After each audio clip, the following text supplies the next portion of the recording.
जय भवानी दोस्तों, मैं रोशन स्टडी वे 2.0 पर आपका स्वागत करता हूं। चलते हैं आज इतिहास की दुनिया में। इतिहास को 3 भागों में विभाजित किया गया। पहला प्राचीन भारत, एंसिडेंट हिस्ट्री। दूसरा मध्यकालीन भारत, मिडिवल हिस्ट्री। तीसरा आधुनिक भारत, मॉडर्न हिस्ट्री। दोस्तों, आज का जो लेक्चर है हमारा मध्यकालीन भारत से है। आज हम मध्यकालीन भारत को पढ़ेंगे।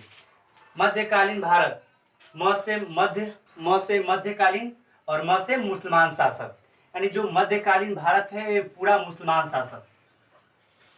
आज इसी के बारे में हम पढ़ेंगे। मध्यकालीन भारत को हम 3 भागों में विभाजित किए हैं।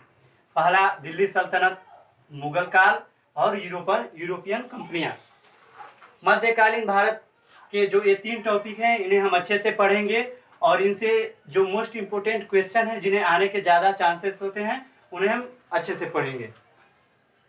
हम मध्यकालीन आज का जो वीडियो है मध्यकालीन भारत से दिल्ली सल्तनत पर है।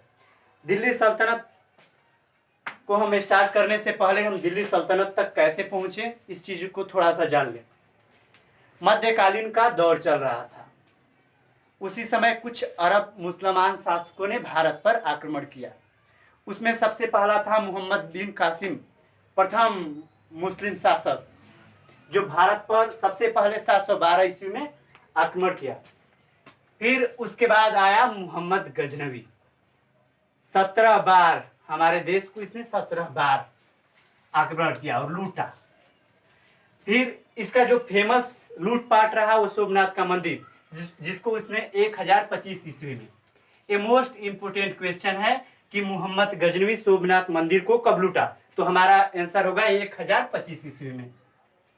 फिर उसके बाद आया मोहम्मद गौरी। मोहम्मद गौरी इसने अपना उत्तर भारत में अपना साम्राज्य स्थापित लगभग कर ही चुका था।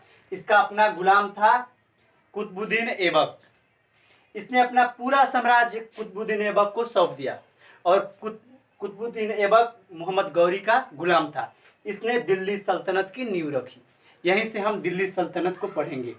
दोस्तों, हम मोहम्मद बिन कासिम, मोहम्मद गजनवी और मोहम्मद गौरी के बारे में डिटेल्स में पढ़ेंगे। इसके वीडियो अलग एक हम बनाएंगे। चलते हैं मध्यकालीन भारत के दिल्ली सल्तनत और दिल्ली सल्तनत के बारे में।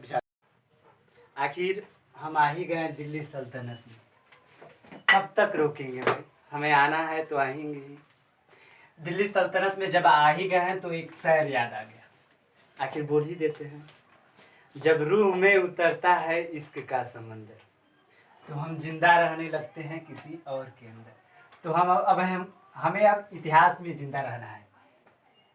इतिहास का मोस्ट इम्पोर्टेंट टॉपिक है दिल्ली सल्तनत। दिल्ली सल्तनत में सबसे पहले गुलाब वंश साम्राज्य स्थापित किया गया। उसके बाद खिलजी वंश, उसके बाद तुगलक वंश और उसके बाद सैयद वंश और उसके बाद लोधी वंश। तो हम सबसे पहले गुलाब वंश के बारे में बात करेंगे। गुलाब वंश में जो अच्छे अच्छे क्वेश्चन आते हैं उनके बारे में हम चर्चा करेंगे। तो चलते हैं हम गुलाब वंश की ओर। गुलाब वंश, यहाँ है गुलाब वंश। गुलाब वंश जो मोहम्मद गौरी का गुलाम था, कुतुबुद्दीन ऐबक, उसने गुलाब वंश का स्थापना किया।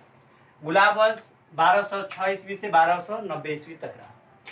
इसके संस्थापक कुतुबुद्दीन ऐबक थे। गुलाम वंश के संस्थापक कौन थे?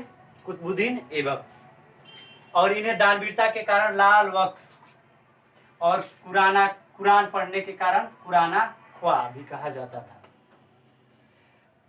कुतुबुद्दीन ऐबक ने अपनी राजधानी लाहौर को स्थापित किया और इसने राजस्व प्रथा का प्रचलन भी किया। कुतुबुद्दीन ऐबक के कुछ निर्माण कार्य हैं जैसे 2.5 दिन का झोपड़ा, या फिर इसी ने कुतुब मीनार का नींव रखा था। कुतुबुद्दीन ऐबक का उत्तराधिकारी आराम शाह था। कौन था? आराम शाह। ये इसका उत्तराधिकारी था कुतुबुद्दीन ऐबक का, जिसको इल्तुतमिश ने पदस्थ करके पद पे आसीन हो गया। इल्तुतमिश ने तुर्क ए चालगाही इक्ता प्रणाली का प्रचलन किया और इसी ने कुतुब मीनार निर्माण कार्य को पूरा करवाया। तो क्वेश्चन पूछ सकता है कि कुतुब मीनार निर्माण कार्य किसने पूरा करवाया? तो इल्तुतमिश ने। और इल्तुतमिश ने अपनी राजधानी दिल्ली को स्थापित किया और दिल्ली साम्राज्य पे प्रथम मुस्लिम शासक इल्तुतमिश था। चलते हैं अब यहाँ से। इल्तुतमिश की बेटी जो थी राजिया सुल्तान थी। उत्तराधिकार के अभाव में राजिया सुल्तान पुत्री जो थी पद पे आसीन हुई। राजिया सुल्तान प्रथम और अंतिम मुस्लिम पहली प्रथम और अंतिम मुस्लिम शासिका थी। एल्फिंस्टन जो थे वो महान इतिहासकार थे। उनका मानना था कि राजिया सुल्तान अगर महिला नहीं होती तो वो भारत के मुसलमान शासकों में एक होती। राजिया सुल्तान केड़ा प्रणाली यानी इसका मतलब होता है पर्दा न करना प्रथा का प्रचलन किया, क्योंकि वह पर्दा में नहीं घूमती थी, टोपी पहन के घूमती थी, इसलिए उसने केड़ा प्रणाली का प्रचलन किया था। क्वेश्चन पूछ सकता है कि राजिया सुल्तान या फिर ये भी क्वेश्चन पूछ सकता है केड़ा प्रणाली का प्रचलन किसने किया, तो राजिया सुल्तान ने। अब यहाँ से गुलाम वंश के साम्राज्य पे बलबन आया शासन करने, तो चलते हैं बलबन की ओर। बलबन महाप्रतापी राजाओं में एक था और इसी के दरबार में फारसी कवि अमीर खुसरो और अमीर हसन रहा करते थे। अमीर खुसरो को मोहम्मद हसन और तूतिए हिंद के नाम से भी जाना जाता है। और लास्ट इसका जो गुलाम वंश है, इसका लास्ट शासक शमसुद्दीन कुमर्स था। यहीं से गुलाम वंश के बारे में हम सब जान लिए। अब यहाँ से हम चलेंगे तुगलक वंश की ओर। दोस्तों, हम इतिहास की दुनिया में गए थे। इतिहास की दुनिया से इतिहास के कितने भाग हैं वहाँ हम पढ़ें। फिर उसके बाद दिल्ली सल्तनत की ओर आए। दिल्ली सल्तनत में हम गुलाम वंश के बारे में पढ़ें। दिल्ली सल्तनत के गुलाम वंश में अगर आपको कोई डाउट्स हो तो आप कमेंट बॉक्स में कमेंट करें कि आपको क्या डाउट्स है। हम आपके डाउट्स को क्लियर करने का कोशिश करेंगे। हम अगले वीडियो में खिलजी वंश, तुगलक वंश, सैयद वंश, लोधी वंश और उसके बाद मुगल काल और उसके बाद यूरोपियन कंपनी के बारे में चर्चा करेंगे। तब तक हम चलते हैं। अपना ख्याल रखिएगा। जय भवानी।